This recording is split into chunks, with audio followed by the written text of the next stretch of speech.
I usually start these out by trying to say something funny, for the intro, but can't really think of anything right now. What do you think, Venom? You are a loser, Eddie. Whoa! What up, YouTube? This is Ground Entertainment. I'm Eddie G. Today we're going to be talking about Venom The Last Dance. Right off the bat, I'm going to go ahead and say it. My favorite Venom movie of the trilogy. I wasn't a big fan of Let There Be Carnage. The first one was a decent movie, not the best in my opinion, but it was good enough to get the sequel, and now it's a trilogy. Did anybody really ask for a solo Venom trilogy? I don't know, but Sony, they're being desperate. They want to keep on making Spider-Man films, even without Spider-Man, which I think is still a mistake in my opinion. But Venom The Last Dance was actually a pretty good movie, and as of right now, I think Venom has to be one of the funniest characters in all Marvel movies. That's including the MCU, including some of the ones before the MCU. He's just hilarious. Every time he's on screen, like with Eddie, next to Eddie, I just burst out laughing because of what he says or what he's thinking inside of Eddie Brock's head. It's just comedy gold in my opinion. Now, one of the things I really want to talk about was the cast. Obviously, Tom Hardy's great as Eddie Brock. Venom, hilarious. But a couple of the side characters that I wasn't too happy with. Dr. Payne, specifically. I wasn't a huge fan of the backstory they gave her with her brother. I feel like movies sometimes make the mistake of needing to give everyone a backstory or a reason why they're doing what they're doing, when I feel she really didn't need one. You could have just told us she was a scientist, she was working on the symbiotes, and that's it. They give us a whole backstory of her brother and how he wanted to be an astronaut or something like that. Slight spoiler, nothing too crazy. But I feel like that was extremely unnecessary, and they could have replaced that with some more scenes between Eddie and Venom, because that was my favorite part of the movie. Like I said earlier, their back and forth banter is just hilarious. I was laughing throughout the entire film. What some of the other characters, like Stephen Graham's character, Detective Mulligan, he was kind of set up to be a bigger villain, or not really a villain, but a bigger role in this film. And the conclusion, or like the lack of development to his story, kind of bothered me a little bit. He was prominently placed in the trailers. He was set up as either a villain or a big part of this film, and it's kind of a letdown for me. Chiwetel, his role as Rex Strickland, I thought he was phenomenal. One of the highlights of the film, along with Tom Hardy. I thought all the scenes he was in were massively done. I thought he was perfect every time he was on screen, and he was very much one of the highlights for me of the film.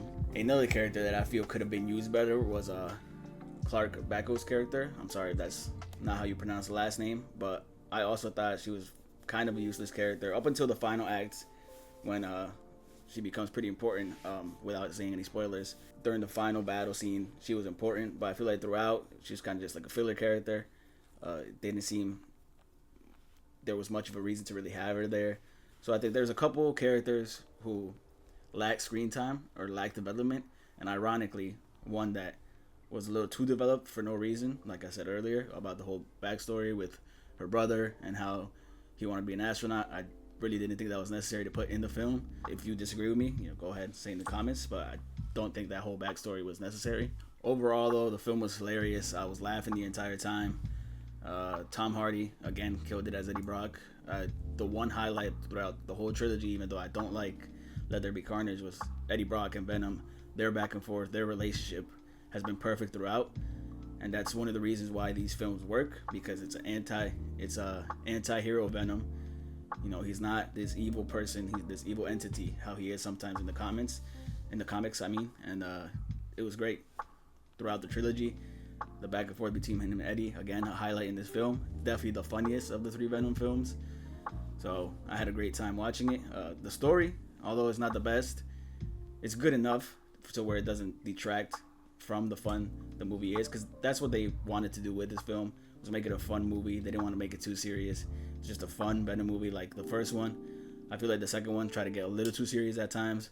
This one was much more like the first, a lot funner, a lot more laid back, which is what you have to do for a Venom that's lacking Spider-Man. That's what this film really is.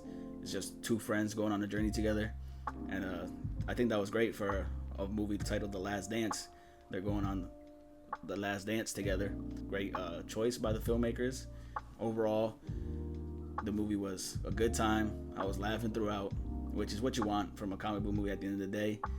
You know, we all say that some of the things that took away from the DCU was the fact that it tried to take itself a little too seriously. When at the end of the day, these are superhero movies. We're there to have fun. They don't have to be too serious. Shouldn't be extremely comedic, but the Venom movies have given us a perfect balance between comedy and seriousness. And The Last Dance is definitely my favorite of the 3 Venom films. I'm gonna go ahead and give it I wanted to give it a 7, but I'm gonna give it an 8 out of 10 because I did enjoy it, and it's a movie that I feel like I could go back to the theaters and watch it. Again, highlights: Tom Hardy, Chiwetel, just the back and forth, the banter between Eddie Brock and Venom. It was perfect. But that's all my thoughts on the film. Let me know what you think in the comment section. And if you want me to do a spoiler review, get this video to at least 5 likes. We'll do a spoiler review, go into more detail about what happened in the film, what I think about how they use Noel. I didn't want to go too into detail about Noel because I feel like I was gonna go into spoiler territory if I talked about him. So if you want to talk about Noel, some of the other things that happened in the film, get this video out to at least 5 likes, and we'll get that done. All right. Once again, this is Ground Entertainment. I'm Eddie G, signing out. Pussy. Steven, I mean, you play too much. You play too much.